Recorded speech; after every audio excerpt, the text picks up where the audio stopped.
साथियों नमस्कार।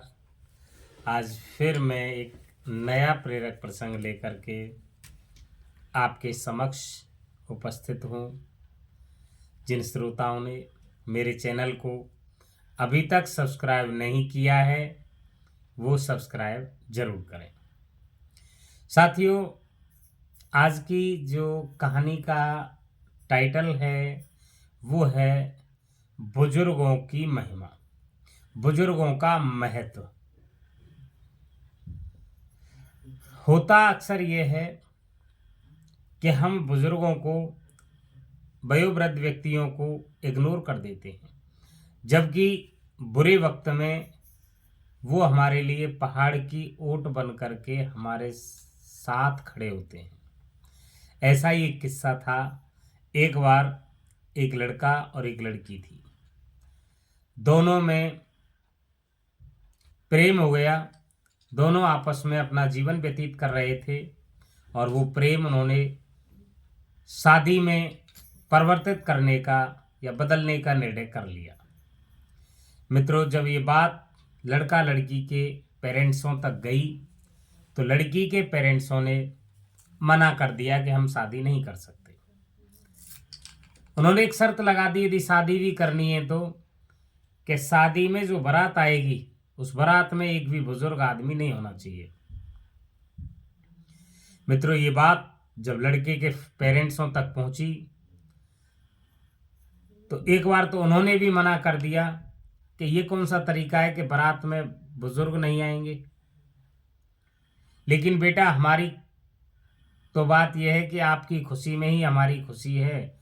भले ही हम बारात में नहीं चलेंगे, तुम तो जाओ और लड़की को लेके आ जाओ। लेकिन एक बात, एक आदमी रह गया और वो अपनी जिद पर अड़ गया। वो था लड़के का नाना। और लड़के का नाना था, वो अड़ गया। लड़के के नाना ने कहा कि कोई बारात में जाए तो ठीक और नहीं जाए तो ठीक, मैं चाहे भले ही बुजुर्ग हूं, मैं तो बारात में जरूर चलूंगा। जो लड़का जिसकी शादी थी उसने भी नाना को खूब समझाया कि नाना आप रहने दो। नाना ने कह दिया, भाई ना ना ना ना ना, मैं नहीं रुकूंगा, मैं तो बारात में जरूर चलूंगा। नाना को जैसे तैसे समझाया और एक बात पर राजी किया कि नाना हम तुम्हें बारात में तो ले चलते हैं, लेकिन आपको बारात में जो गाड़ी ले जा रहे हैं उस गाड़ी में से आपको नहीं उतरना है, उस गाड़ी में बैठना है। बोले हाँ ये बात सही है। नाना इस बात पर सहमत हो गया और बारात चल दी। बारात जैसे ही बेटी वाले के घर पे पहुंची तो सारे जो बाराती थे, युवा बाराती थे, वो सब बाराती उतर उतर करके लड़की के घर पर पहुंच रहे थे। उधर शादी की सारी रस्में लगभग पूर्ण थी, इतनी, और इधर की तरफ नाना को बस में छोड़ गए बैठा हुआ। बाहर से खिड़की विड़की लगा गए, लॉक कर गए गाड़ी को, जिससे किसी को पता भी नहीं लगे। उधर जब लड़की वाले के घर पर दूल्हा पहुंचा तो लड़की के पेरेंट्सों ने फिर एक नई शर्त रख ली और कहा कि भाई हम शादी तो आपको हमारी बेटी से करवा देंगे, लेकिन एक शर्त और है हमारी। बोले वो क्या शर्त है?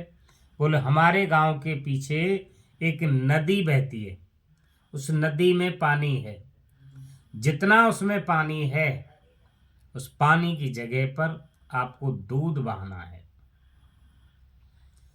लड़के ने सोचा और लड़के के यार दोस्तों ने सोचा, ये कौन सी अजीब शर्त है, भला क्या इतना दूध हम कहां से ला लेकर के आएंगे?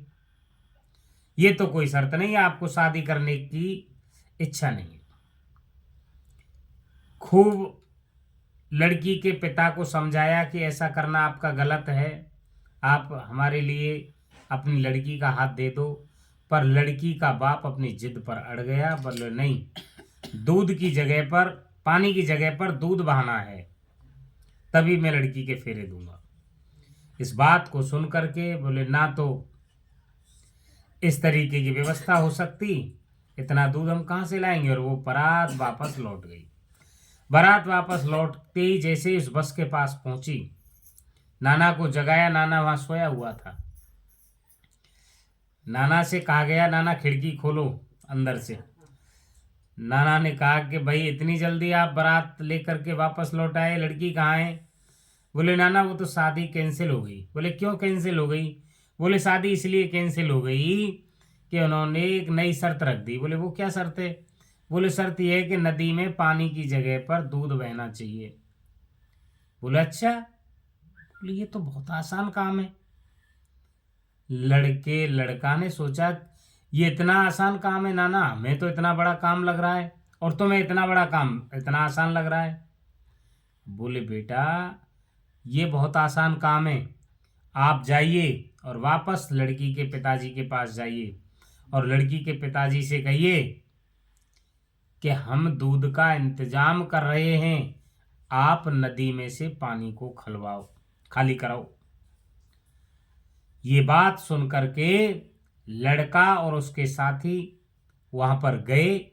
जा करके लड़की के पिताजी से कहा और पिताजी से जब इस बात को कहा कि आप नदी के पानी को खाली करवाओ, हम दूध का इंतजाम कर रहे हैं, तो लड़की के पिता के मुंह से एक ही आवाज निकली कि आपकी बारात में कोई बुजुर्ग आदमी आया है, वो ही इतना ज्ञान दे सकता है, अन्यथा आप में इतनी हिम्मत नहीं। ये होती है बुजुर्गों की महिमा। लड़की के पिता ने अपनी हार स्वीकार की और लड़की के फेरे उस लड़के से डाल करके अपनी बच्ची को विदा किया। यदि बुजुर्ग उस समय उस गाड़ी में नहीं होते तो बारात बिना दुल्हन लाए वापस लौटती और फेरे नहीं पड़ते। इसलिए हमें बुजुर्गों के महत्व को समझना चाहिए। जिन श्रोताओं ने मेरी कहानी को अंत तक सुना है वो एक बार एक प्यारा सा लाइक मेरी वीडियो को ज़रूर करें।